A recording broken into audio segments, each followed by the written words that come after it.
Perdão. Um manual para quem não se obriga a perdoar, mas que gostaria de o fazer. De Mário Rui Santos. O caminho sincero e pleno do perdão inicia-se quando nos desobrigamos de o fazer. Prefácio de Cristina Ordens Miguel. Conheci o Mário Rui pouco depois de ter deixado Coimbra, onde aprendi a ser psiquiatra e investigadora. Afastada da minha escola de origem, onde a ciência é o alicerce da formação e prática médica, inevitavelmente encontrei-me. Senti a formação em hipnoterapia, lecionada pelo Mário Rui, como a peça que me faltava para conciliar o que trazia, com aquilo que buscava e sentia profundamente faltar em mim. Mário Rui é um pensador e comunicador nato, exímio na abordagem que faz sobre os temas ligados à mente humana e à saúde psicológica. Tem o dom de fascinar todos aqueles que o ouvem ou leem as suas obras. Desconstrói temas complexos e comunica-os de forma cativante, simples e acessível à compreensão de todos. É apaixonado por pessoas e isso sente-se. É apaixonado por ajudar o outro a evoluir. Aliás, foi isto que mais me despertou a atenção no Mário. O gosto que tem em partilhar aquilo em que acredita, a sua experiência e o seu conhecimento, a necessidade que mora nele de passar tudo o que tem ou adquiriu de melhor, como se alavancar a consciência dos outros fosse a sua missão. E falo tão bem. A revolta, mágoa e o ressentimento explicam com frequência muitos dos problemas psicológicos e físicos de quem procura terapeutas ligados à saúde mental. Vários estudos já se debruçaram sobre o tema, validando a relação íntima entre estes sentimentos ou estados e o prejuízo na qualidade de vida, refletindo-se na saúde psicológica e física do indivíduo. A revolta é uma emoção sentida quando alguém quebra uma das nossas regras pessoais. É a energia que anima o comportamento humano, visando repor a ordem e a justiça. O problema ocorre quando esta energia fica estagnada porque a pessoa não possui recursos para se defender, para repor a verdade ou para punir quem lhe despertou a revolta. Este é o tema que Mário Rui escolhe abordar neste livro.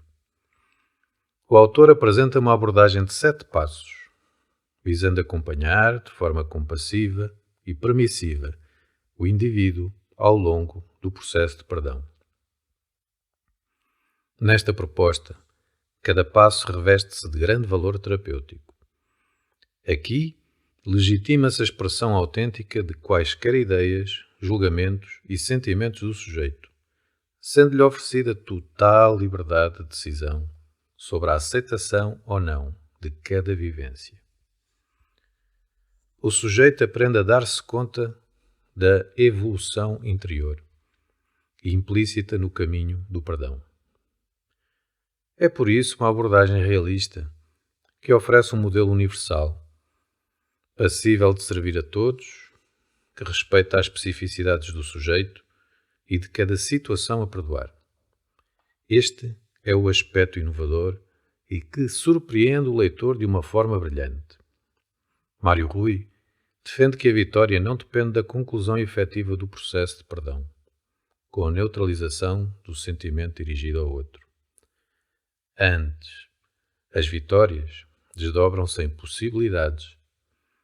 Nesta proposta, é validada e reconhecida a dor vivida pelo sujeito e é respeitado o seu direito a manter-se zangado, continuar a julgar, discordar do que aconteceu e a reagir da forma que melhor sabe à ocorrência. É esta permissão que devolve ao sujeito a liberdade e o poder total sobre o seu processo de perdão, sem quaisquer pressões ou expectativas. Não há resultados negativos nesta dinâmica de perdão. Todos os sujeitos são igualmente competentes. Os ganhos são acessíveis e tangíveis, sempre. As razões que explicam a ligação à revolta, mágoa ou ressentimento podem assim ser saciadas e extinguir-se à medida que novas aprendizagens são feitas. O sujeito pode ir abandonando a necessidade de continuar a afirmar o seu ponto de vista sobre a situação, o medo de voltar a passar pelo mesmo e sofrer por isso, ou a necessidade de fazer justiça pelas suas mãos. Uma vez mais, através deste livro, Mário Rui faz parecer simples, acessível e possível a todos, passo a passo, subir mais um degrau evolutivo. Perdoar é fazer justiça interior, ao não perpetuar dentro de si a injustiça que o vitimizou. Cristina Miguel, médica psiquiatra. Com gratidão ao irmão Lobo, pela sua lição, pela sua força e pela sua presença. Aprendi algo que me parece extremamente valioso com as muitas pessoas com que fui trabalhando nas minhas sessões e formações. O caminho sincero e pleno do perdão inicia-se quando nos desobrigamos de o fazer. É aparentemente uma contradição, mas não. É mais algo que vejo como um libertador paradoxo. Ao princípio, talvez difícil de entender, mas maravilhoso de sentir. As páginas que seguem, estes próximos minutos de leitura, de escuta, procuram explicá-lo, lembrando que não encaro o perdão de forma obsessiva, que observo atos não perdoáveis ou de muito difícil perdão, e que vejo pessoas em paz, com um ressentimento legítimo e consciente, nunca se tendo obrigado a perdoar. Dedico então estas páginas a todos os que se cruzaram comigo neste meu trabalho de terapeuta e formador, autênticos mestres de sobrevivência e de resiliência inconsciente e sofrida. A muitos consegui ajudar, a outros nem tanto. Aos que não consegui na altura ajudar, lamento, e de coração aberto digo: procurei dar o meu melhor. Grato, grato, grato a todos e a todas que me permitiram cruzar com eles na sua vida. Também muito grato à minha irmã Olga Souza e à Anabela Oliveira que com muito carinho me ajudaram na revisão deste meu pequeno grande manual. E com muita gratidão ao meu filho Gustavo pela capa deste livro, a embalagem desta minha amorosa mensagem, e aos meus filhos Guilherme e Carolina, por tantas vezes me perguntarem se já tinha escrito o livro. Sim, já escrevi. Está aqui. Muito grato. A cólera nos corações bondosos é apenas uma necessidade instante de perdoar. Pierre Beaumarchais. Perdoar é mesmo preciso? Numa perspectiva de inteligência emocional e num caminho de desenvolvimento pessoal, vai-se percebendo a importância fundamental da paz interior.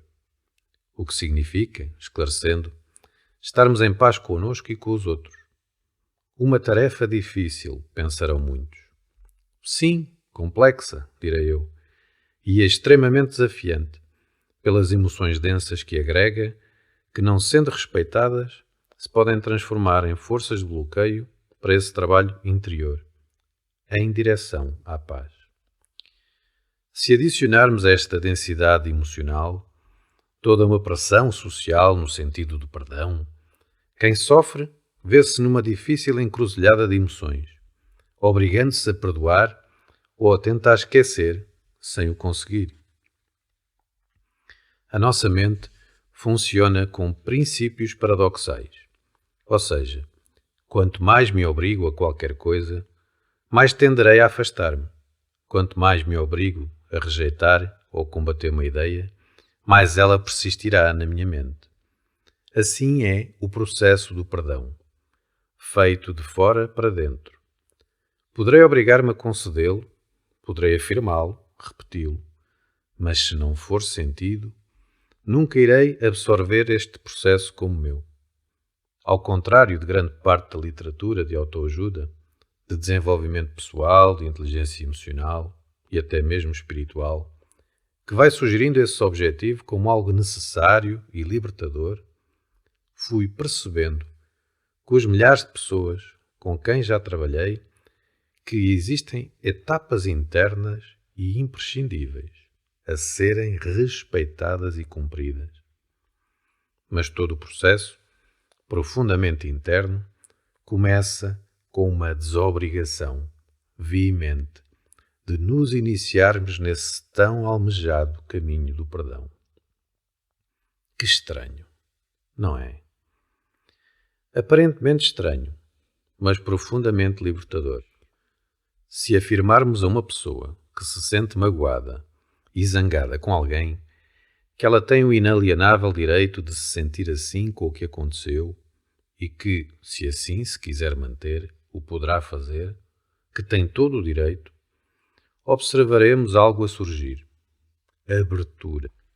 Em todos estes processos de dor e mágoa, é imprescindível o respeito por essa dor. Uma dor não respeitada, não ouvida, nem validada.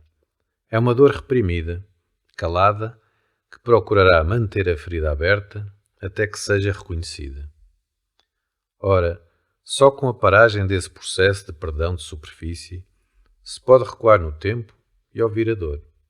E uma vez ouvida, deverá então ser validada. Desta forma, todo o resto do caminho, em direção ao perdão, poderá ir sendo feito de uma forma mais natural, profunda e plena. No entanto, é muito interessante observar que algumas pessoas não chegam a essa etapa do perdão, mas mesmo assim se sentem em paz. Será isto tudo uma grande confusão e contradição? Não necessariamente.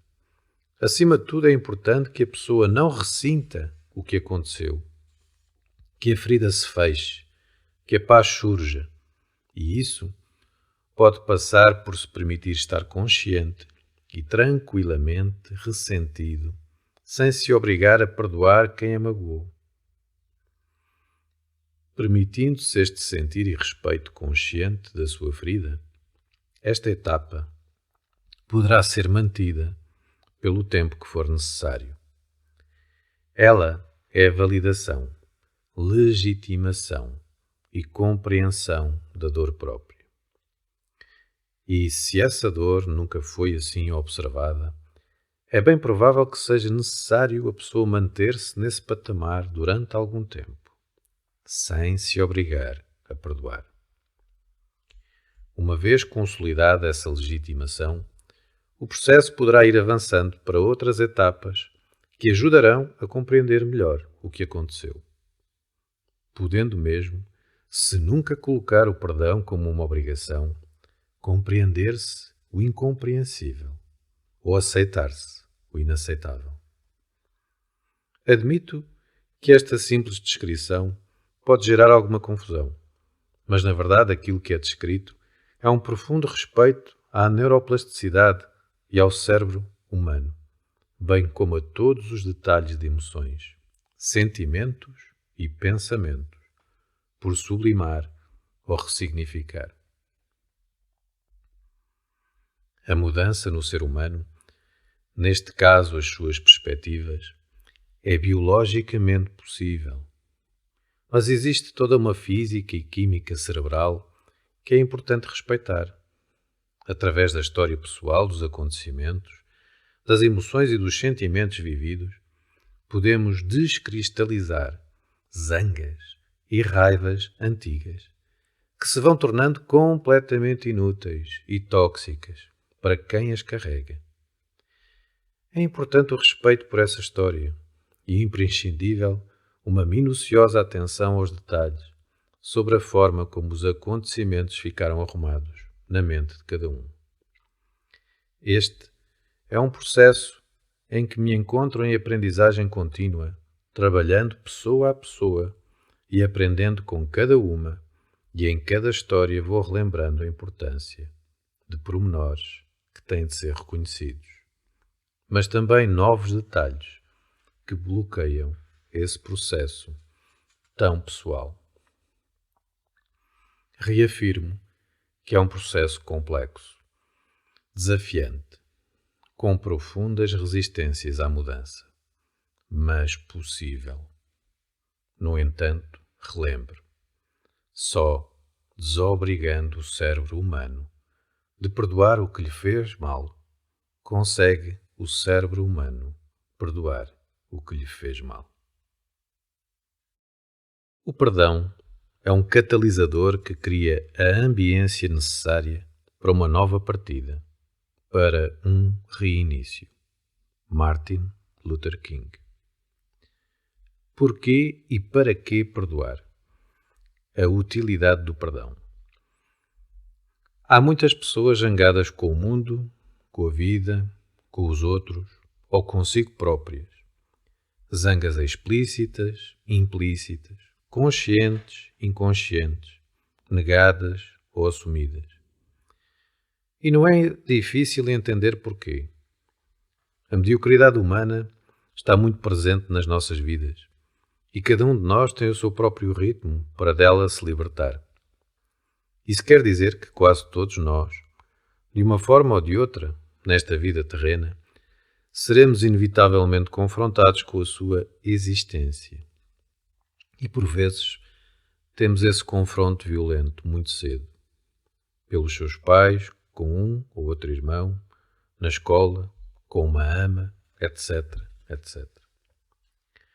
Fomos, somos ou seremos vítimas dessa mediocridade, de uma forma ou de outra. Não estando preparados para esse confronto, somos apanhados de surpresa. Sofremos, ficamos magoados e ressentidos. Umas vezes, com quem assume uma atitude de mediocridade para connosco, outras vezes, connosco próprios.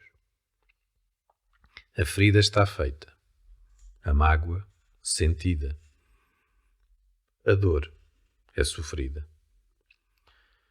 Com essa vivência que não é sublimada, o que mais frequentemente fica é um ressentimento que se pode tornar crónico, que muitas vezes se autoalimenta, se autopreserva, se autorreforça, afetando-nos emocionalmente e, como tal, fisicamente.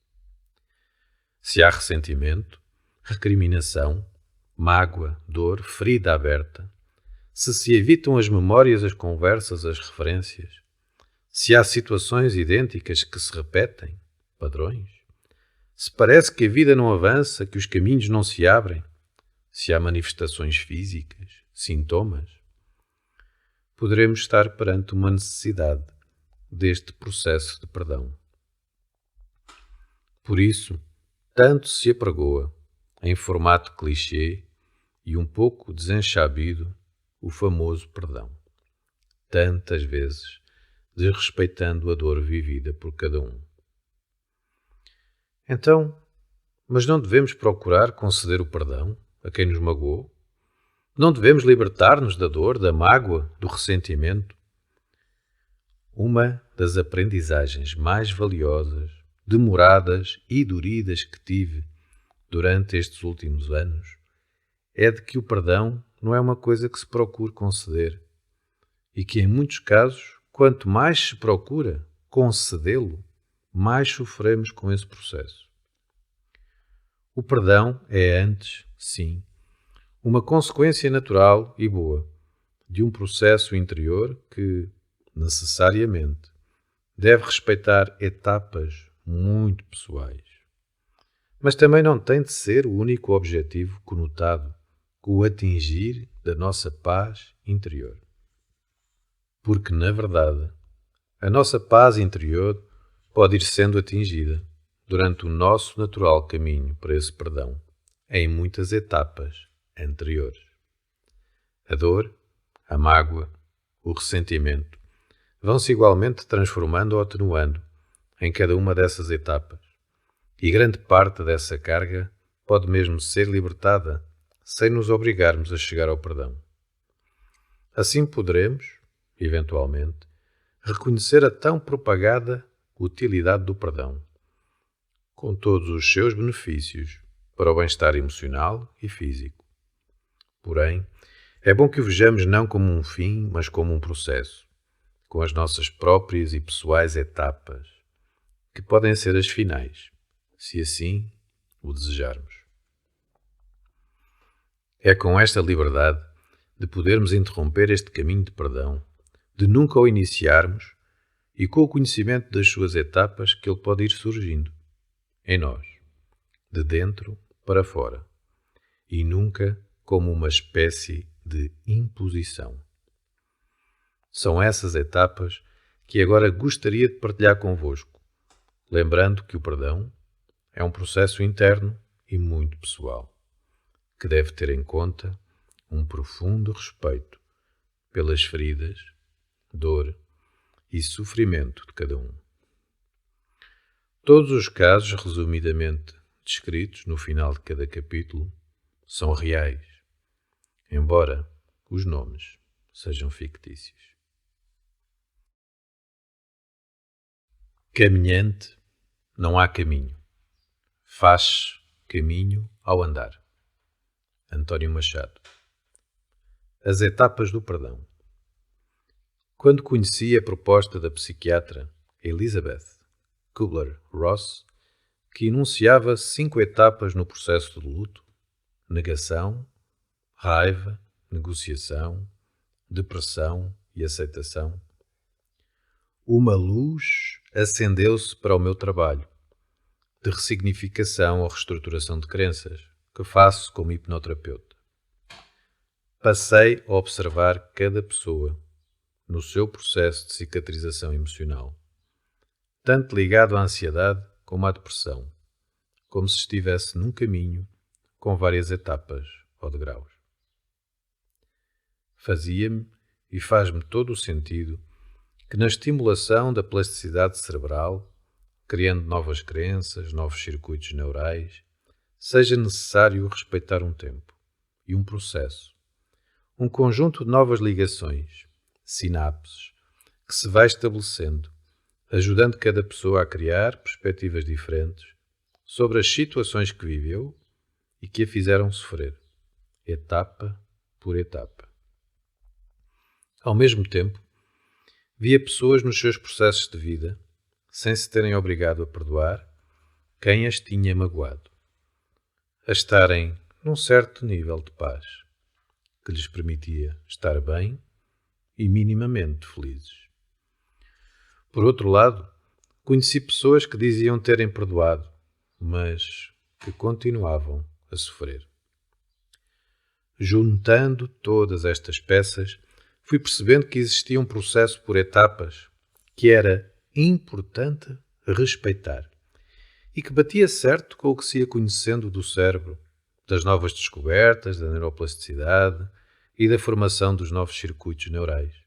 Assim, respeitando o processo de cada uma das pessoas com quem trabalhei, procurei perceber em que etapas se encontravam, que etapas tinham saltado ou que novas etapas algumas pessoas me traziam. A saber, primeira etapa, validação. O reconhecimento da mágoa, dor, sofrimento ou perturbação sentida.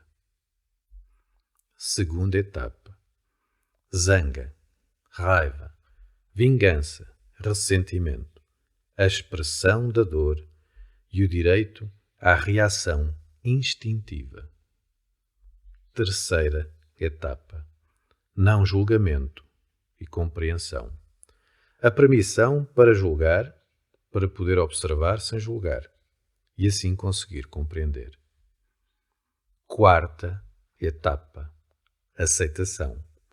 O constatar da situação vivenciada, lamentando-a, mas reconhecendo-a como existente. Quinta etapa: perdão. O parar de ressentir, o parar de recriminar. Sexta etapa: gratidão. A compreensão da aprendizagem e do crescimento conseguido com o registro de gratidão. Sétima etapa: libertação. O lembrar sem perturbação para um quase esquecer. Todos podemos controlar a dor, exceto aquele que a sente. William Shakespeare. Primeira etapa: validação. Esta é uma das etapas mais interessantes que, apesar de quase óbvia, mais me custou a descobrir. Ao fim de algum tempo, conhecendo muitas pessoas magoadas e algumas traumatizadas, fui percebendo que muitas delas não reconheciam que tinham sido feridas, naquilo que me parecia uma fuga à auto-vitimização. Elas não validavam a sua própria dor, ou seja, vulgarizavam aquilo que lhes tinha acontecido, assumindo que o sofrimento que lhes tinha sido infligido era algo pelo qual todos passavam. Ouvi expressões como: o meu pai batia-me, como naquela altura todos os pais batiam. Ou, quando tinham sido vítimas de bullying violento, referiam coisas estúpidas de miúdos que faziam mal uns aos outros, num discurso que banalizava o que tinha acontecido. Este não reconhecimento próprio da dor e da mágoa levava a que cada um, mais tarde, ficasse prisioneiro desta não validação, muitas vezes esperando que o agressor um dia reconhecesse que lhe tinha feito mal ou que o tinha negligenciado. Quando estas situações aconteciam entre pais e filhos, o filho mantinha-se numa expectativa inconsciente de um dia o pai assumir que o tinha negligenciado, embora ele próprio, filho, evitasse admiti-lo. Como podemos perdoar algo que não reconhecemos que nos magoou? Como posso libertar-me de uma dor que não aceito que tive? Como posso fechar uma ferida que não valido que tenho? Nas sessões em que me apercebia que a pessoa ainda não tinha validado a sua mágoa, eu sugeria-lhe, num exercício de visualização, que comunicasse com uma memória de si e lhe transmitisse compreensão, empatia pela dor que esse seu eu estaria a sentir. E algumas pessoas rejeitavam essa proposta, pensando que o terapeuta lhes estava a propor um exercício de autocomiseração, como se lhes estivesse a dizer para terem pena de si próprias.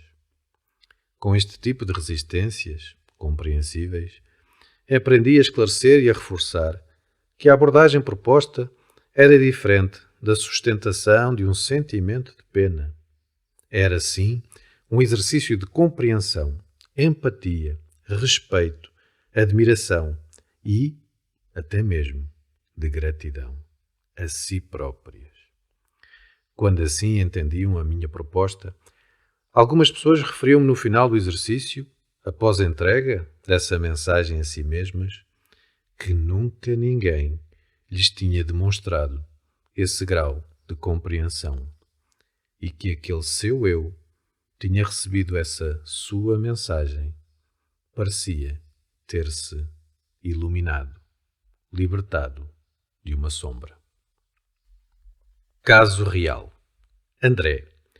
André era o mais novo de 3 irmãos. Desde muito cedo, foi humilhado, maltratado, gozado, agredido pelos irmãos. Sempre assumiu que era o que acontecia entre irmãos, mas sofria calado. Os pais desvalorizavam e ele próprio se forçou a desvalorizar. Mas André cresceu.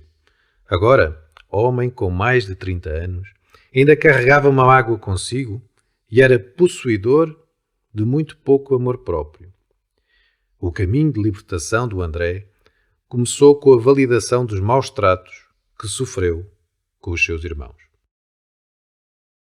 Exercício de validação da dor, mágoa. Recorde, como puder e souber, sem se obrigar a visualizar imagens mentais muito nítidas. O seu eu magoado.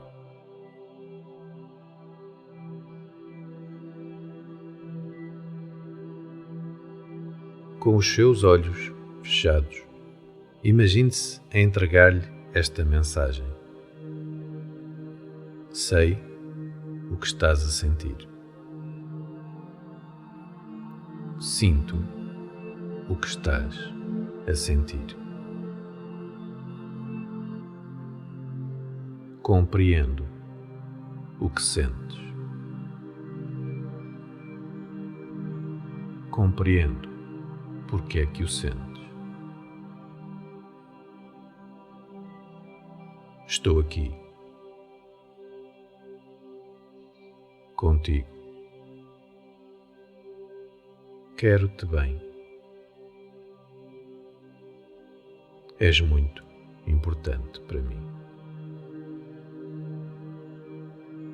Respeito o que tu sentes. Estou-te grato pela paciência, pelo esforço, pela resistência, pela sabedoria.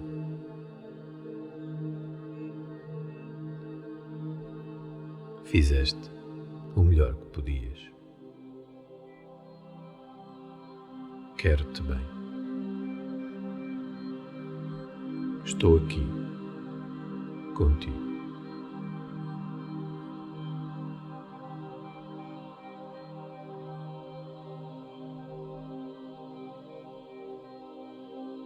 Vá repetindo mentalmente estas palavras durante algum tempo e ofereça-se alguns momentos em silêncio.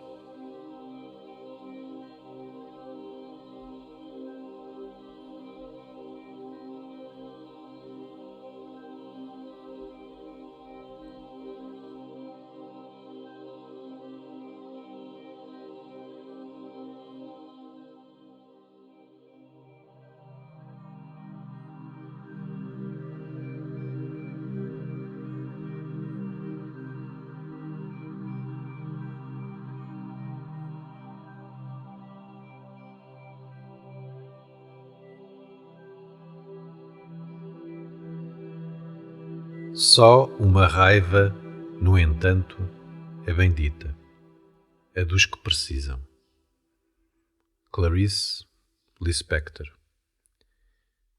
Segunda etapa: zanga, raiva, descontentamento, vingança, ressentimento. Outra etapa, também reprimida, é a do reconhecimento da zanga.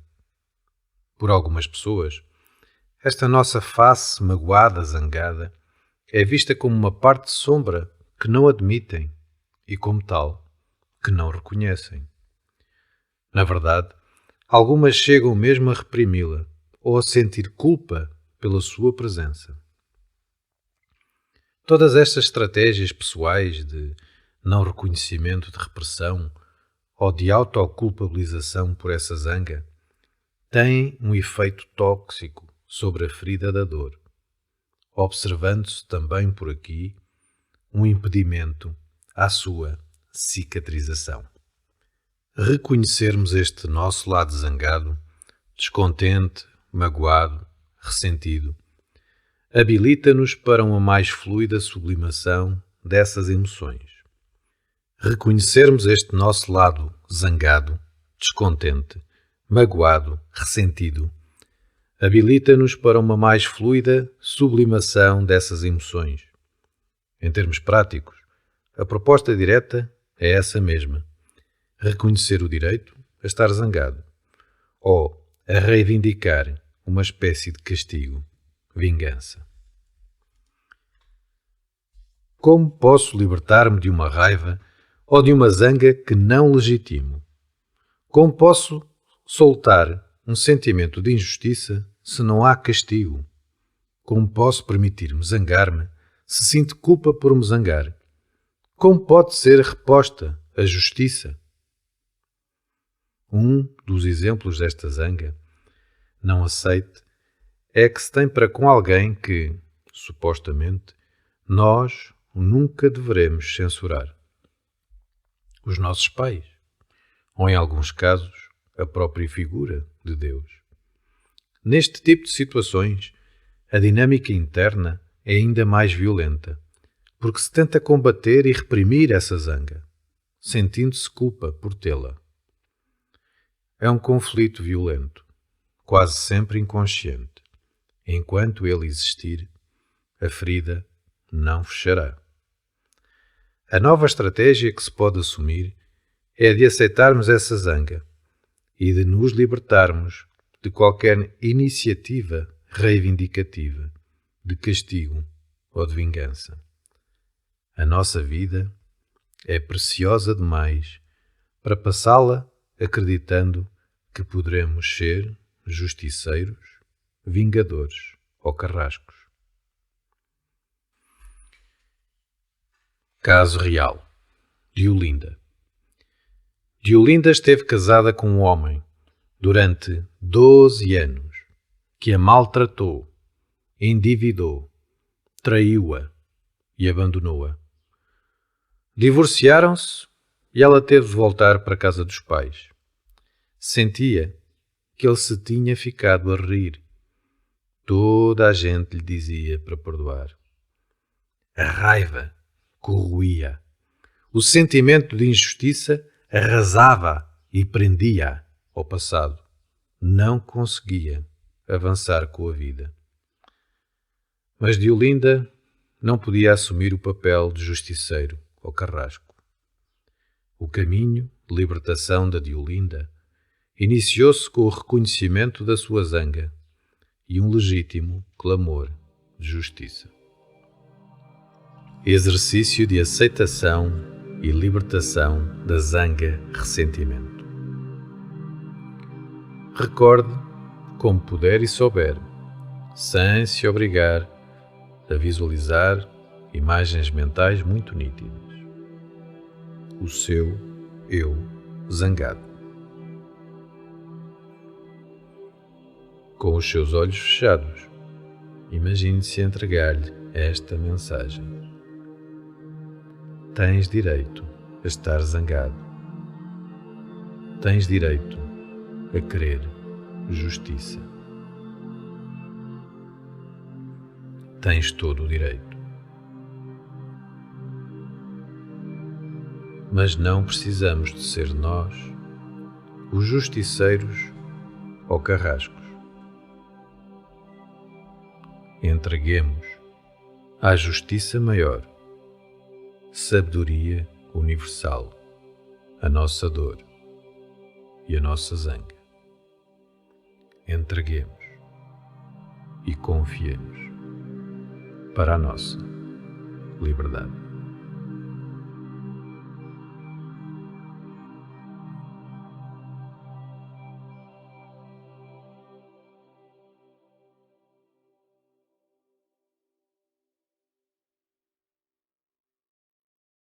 Se compreendêssemos, nunca mais poderíamos julgar. André Malraux. Terceira etapa. Não julgamento e compreensão. Esta é uma etapa desafiante para quem quer continuar neste processo de libertação ou de paz interior. Trabalhando com tantas mentes e cérebros humanos, aprendi que muito dificilmente conseguimos perdoar uma coisa que não compreendemos. Na verdade, apelidamos muitas destas circunstâncias e atos que magoam de incompreensíveis, inaceitáveis, intoleráveis, imperdoáveis. A constatação a que fui chegando é que para perdoar, a mente, cérebro, precisa de aceitar. Para aceitar, precisa de compreender. e para compreender precisa de não julgar. Ora, aqui surge uma primeira dificuldade. A dor e a zanga não ajudam a desligar este julgamento. Por isso, as duas etapas anteriores são tão importantes. Uma vez vivenciadas e ultrapassadas as duas etapas anteriores, conseguiremos mais facilmente colocar-nos nesta postura de não julgamento perante quem nos magoou. No entanto, esta atitude só pode ser ativada de dentro, do nosso coração. O cérebro julga, especialmente se estiver a sofrer ou com raiva. Interpreta, cataloga e não se abre a compreender o que está por trás da agressão, da maldade, da estupidez. O não julgamento é uma observação neutra, fria, que nos traz informação sobre o comportamento negativo, abusivo ou agressor. E quando abrimos esta janela para observar, chegam-nos possíveis explicações, trazidas pela nossa intuição ou pela nossa inteligência maior.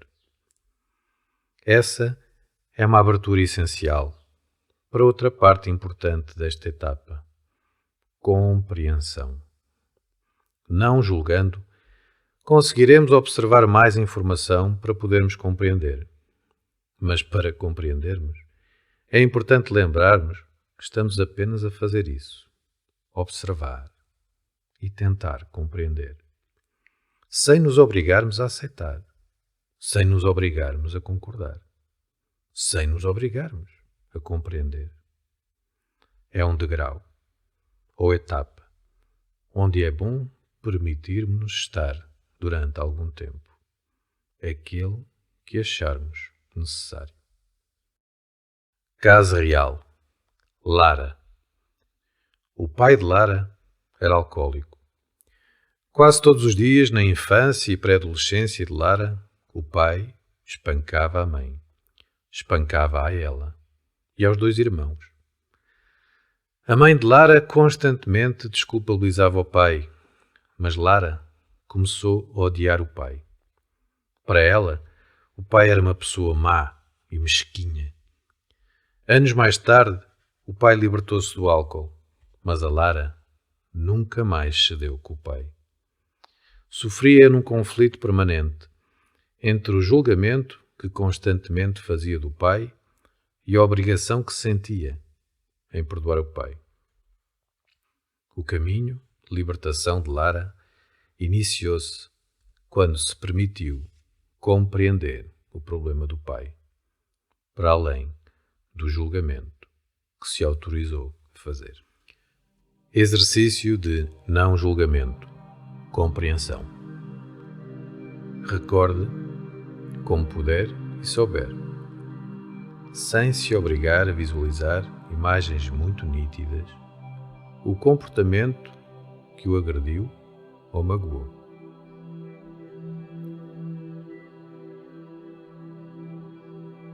Permita-se o direito de julgar essa pessoa.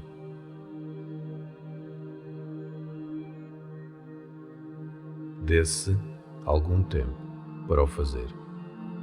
Mantenha-se nesse registro o tempo que quiser.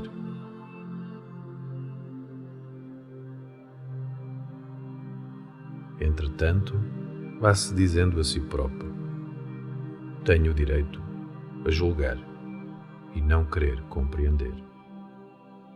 Tenho todo o direito a manter-me nesta etapa, o tempo que eu quiser. Só pararei de julgar quando eu quiser. Só procurarei compreender quando eu quiser.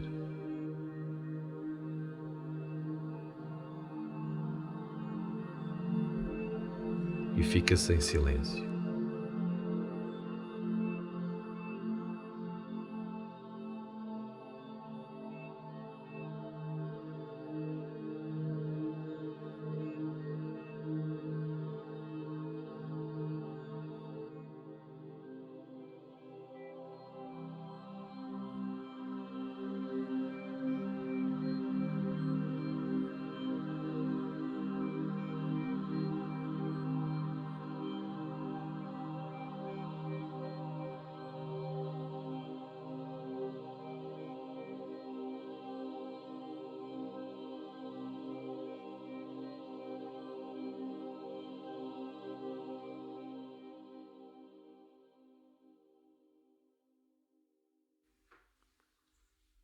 Senhor, conceda-me serenidade para aceitar tudo o que não posso mudar, força para mudar aquilo que posso e sabedoria para entender a diferença.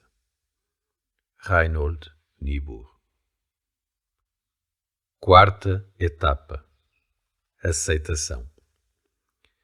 Não conseguiremos perdoar aquilo que não aceitamos ter acontecido. Daí que esta etapa seja tão importante.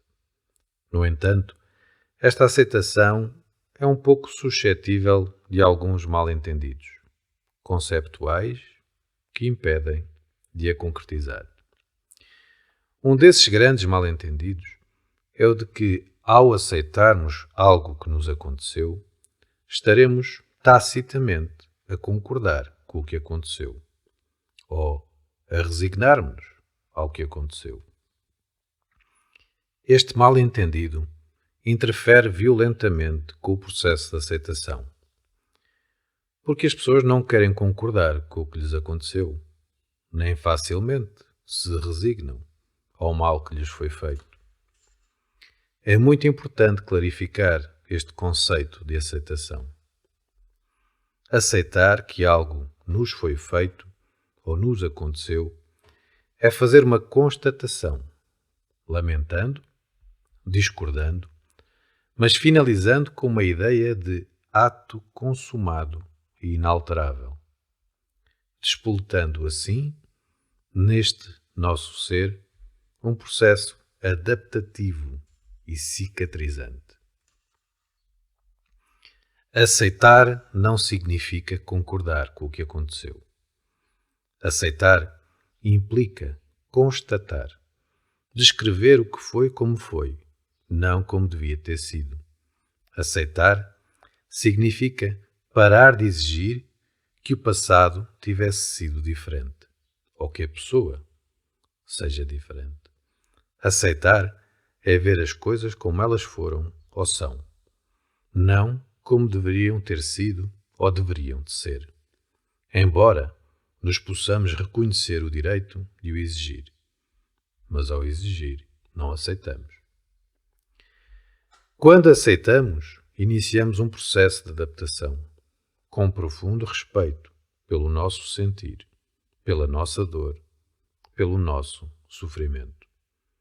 Lamentamos, admitimos que gostaríamos que as coisas fossem, sejam, tivessem sido diferentes, mas elas são como são, foram como foram. Aceitarmos não é resignar-nos, é uma adaptação. Os não devia ter sido, se não tivesse sido assim, se não fosse como foi feito, e outras expressões do género ficam definitivamente, ou tão definitivamente quanto possível, arrumadas. E reduz ou elimina-se mais um dos fatores que mantinha a ferida aberta. Caso real. Mariana. A mãe de Mariana foi sempre uma pessoa narcísica, egoísta, e nada do que a filha fazia estava bem para ela. A Mariana nunca soube o que era amor de mãe, mas esteve sempre à espera de um dia o poder receber. Até que se apercebeu que o problema não era seu, mas sim da sua mãe. Nesse dia ela ficou zangada, muito zangada. Mas a mãe de Mariana tinha uma guerra interior, com os seus próprios medos e inseguranças. No entanto, a Mariana achava que já lhe tinha dado todas as hipóteses e a sua dor era grande. Por mais que nos custe a aceitar, há aves que não voam e pássaros que não cantam. Para Mariana, também estava a ser difícil aceitar que a sua mãe não tinha sido boa mãe para ela. E o caminho da Mariana iniciou-se quando começou a olhar para a mãe com todas as suas limitações e incompetências, lamentando que ela não pudesse ter sido diferente, mas sem o cobrar ou exigir. Exercício de aceitação. Recorde, como puder e souber, sem se obrigar a visualizar imagens mentais muito nítidas, o comportamento que o agrediu ou magoou. Permita-se o direito de não aceitar o que lhe aconteceu. Mantenha-se nesse registro o tempo que precisar.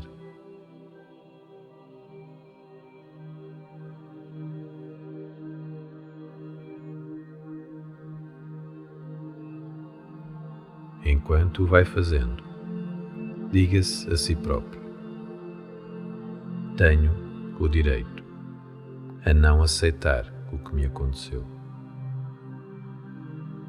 Tenho todo o direito a manter-me nesta etapa o tempo que eu quiser.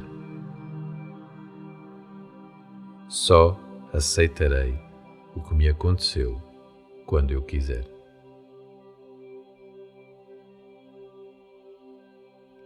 Sei que ao aceitar o que me aconteceu, isso não implica que concorde com o que me aconteceu.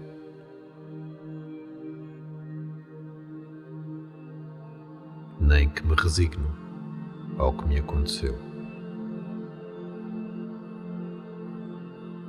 Só aceitarei o que me aconteceu quando eu quiser.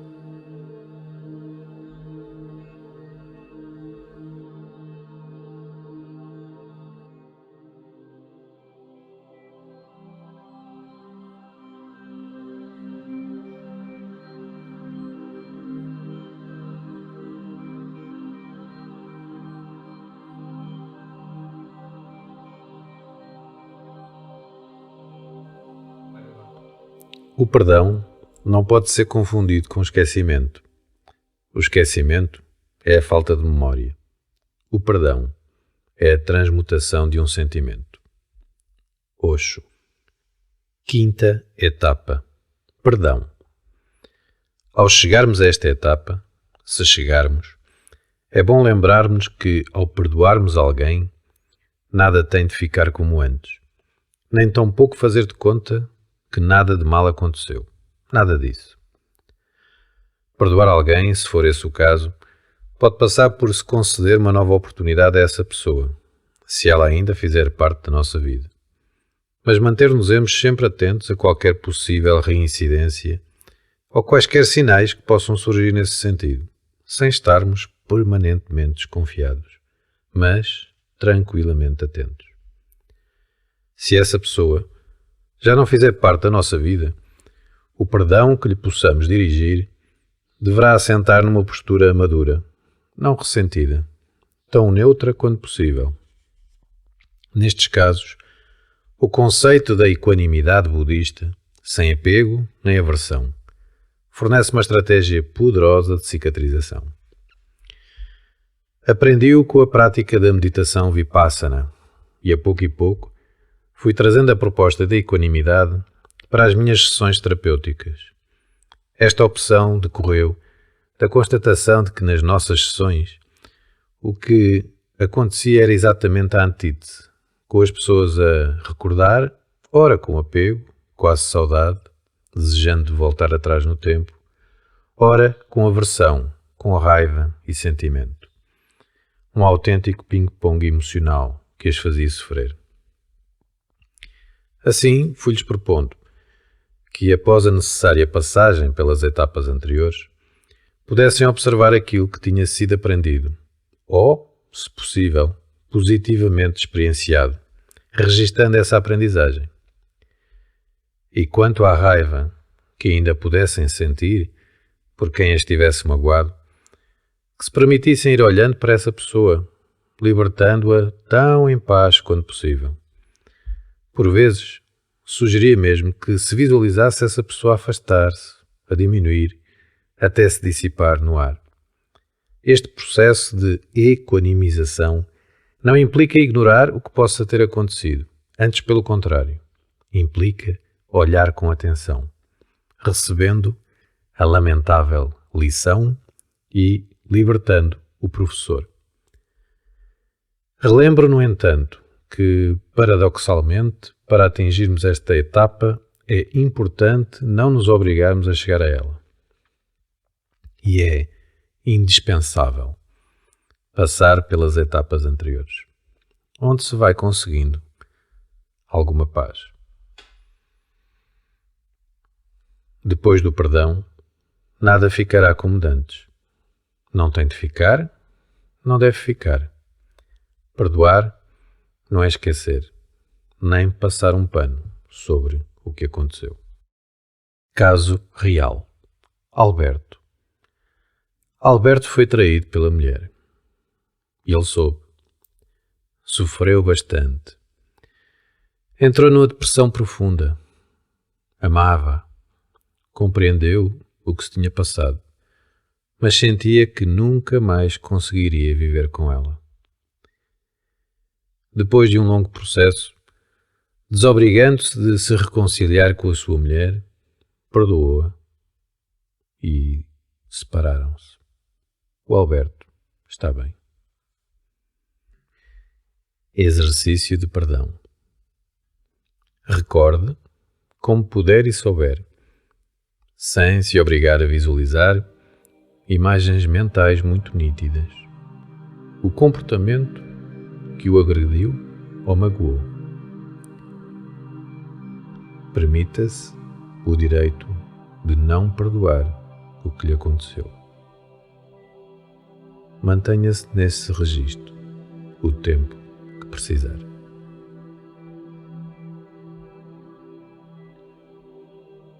Enquanto o vai fazendo, diga-se a si próprio: tenho o direito a não perdoar o que me aconteceu. Tenho todo o direito a manter-me nesta etapa o tempo que eu quiser. Só perdoarei o que me aconteceu quando eu quiser. Sei que, ao perdoar o que me aconteceu, isso não implica que esqueça ou que concorde com o que me aconteceu, nem que me resigno ao que me aconteceu. Só perdoarei o que me aconteceu quando eu quiser.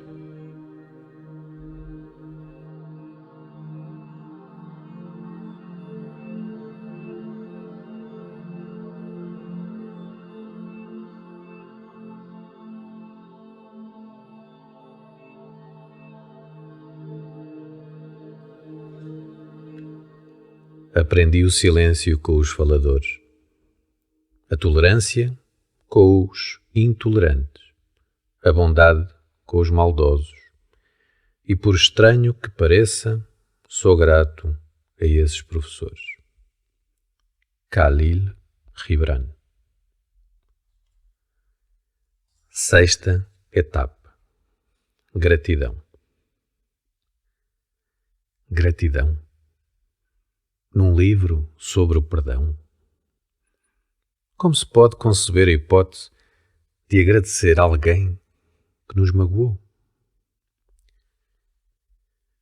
Quando iniciei o meu trabalho como terapeuta, ofereci gratuitamente os meus serviços a uma instituição de solidariedade social que apoiava doentes com HIV/SIDA.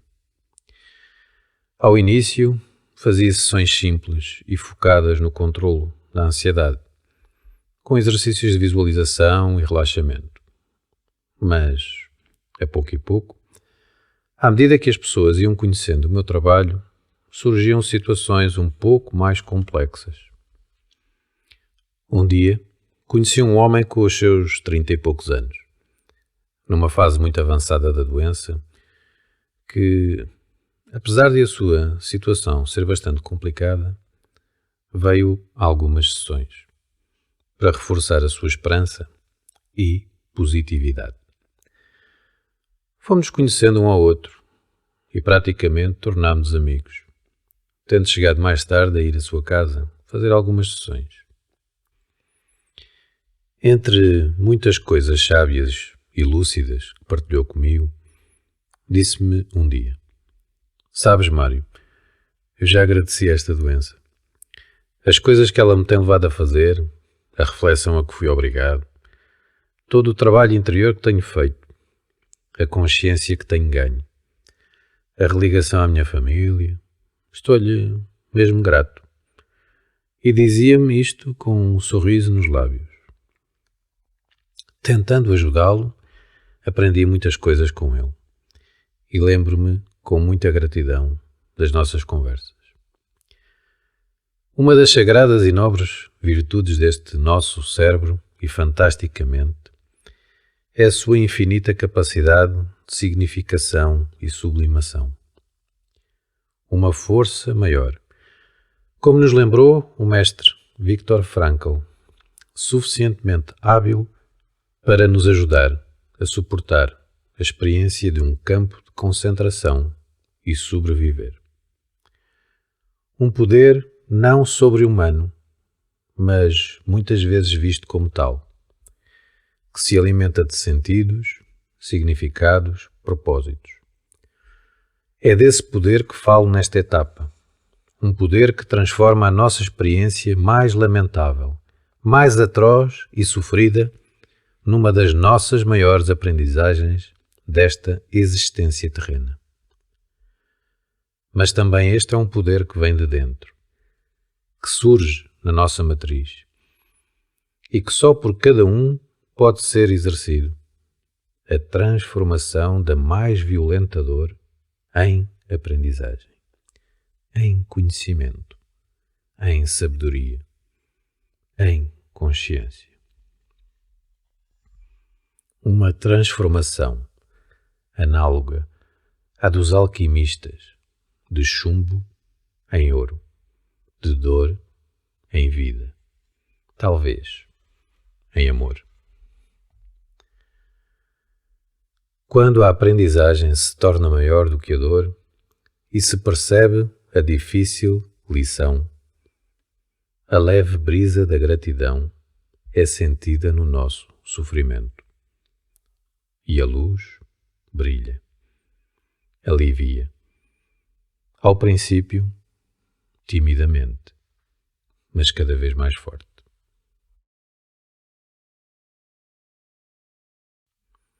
Caso real. Júlio. Júlio iniciou um caminho de desenvolvimento pessoal, depois de um grave acidente que sofreu na Ilha da Madeira.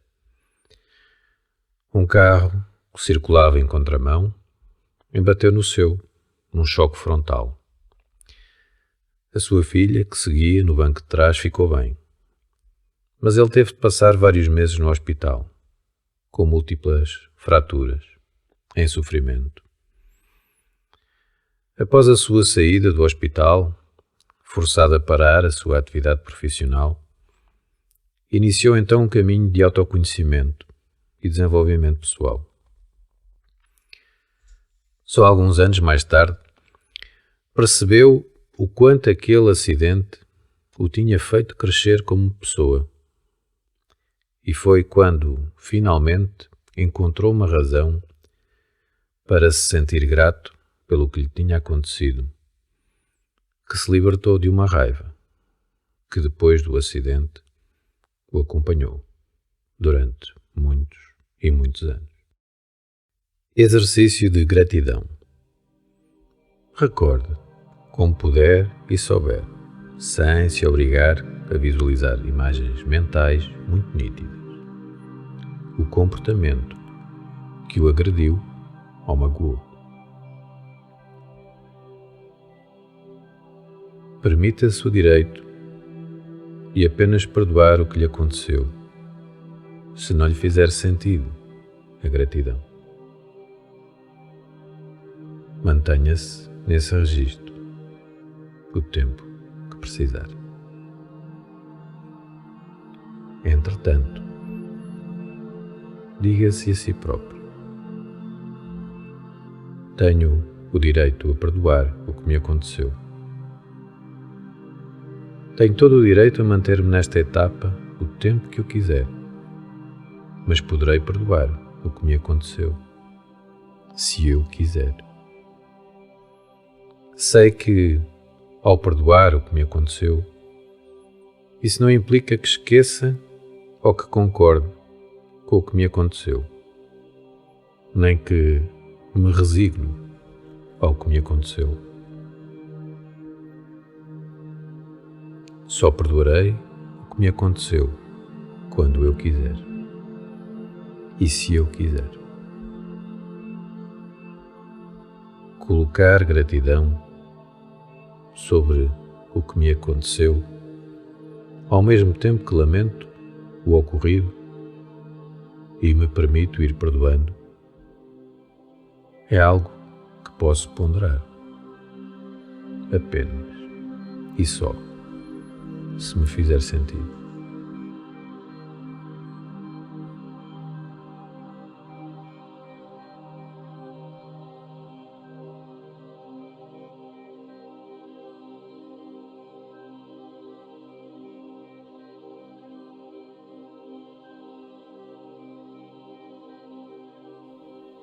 Não o prazer, não a glória, não o poder.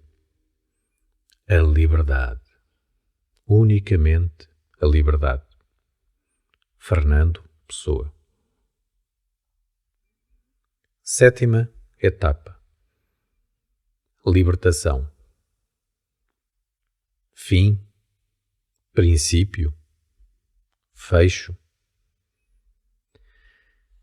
Algumas pessoas, por causa do trabalho que faço, contactam-me a perguntar se a hipnose pode ajudar a apagar as memórias perturbadoras.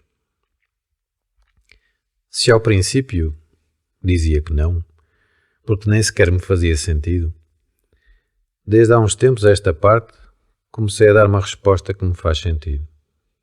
A hipnose pode ajudar a lembrar algumas coisas perturbadoras da nossa vida de uma forma menos perturbadora. Chama-se a isto ressignificar, reestruturar. Ou seja, a história ou os acontecimentos não mudam, mas a forma de os guardarmos em nós muda. Isso leva a que, se os nossos pensamentos recaírem sobre essa memória, já não nos perturbemos tanto com ela. Podendo mesmo acontecer que nos lembremos cada vez menos dessa memória ou até tenhamos de fazer algum esforço para a recordar. Esse é o resultado que se espera, depois de irmos percorrendo as etapas deste caminho, percorrendo aquelas que nos fizeram sentido, mas começando sempre pelo princípio e sem nos obrigarmos a percorrer o resto do caminho, porque este caminho é de quem o faz, respeitando-se em cada etapa. Numa frase que alguns atribuem a Bert Hellinger, sugere-se: a cura não significa que a ferida nunca existiu. Significa que ela não controla mais a nossa vida. E é com este profundo respeito pela dor de cada um que proponho este caminho, validando a dor, reconhecendo a zanga e a mágoa, permitindo-nos o julgamento para podermos não julgar e compreender, aceitarmos sem termos de concordar ou aprovar o que aconteceu, perdoarmos se o quisermos fazer, agradecer se nos fizer sentido e libertarmos para um horizonte que nos espera mais leve, mais limpo, mais em paz. Libertar, deixar ir, soltar, ficar mais leve, sublimar tudo. O exercício final que proponho é o mais simples de todos deste pequeno livro manual. Coloque uma das mãos ou as duas algum carinho sobre o seu coração. Abra um sorriso e imagine-se a sorrir para o seu coração. Com os seus olhos abertos ou fechados, como quiser. Inspire paz, expire amor. E assim se mantenha durante alguns segundos.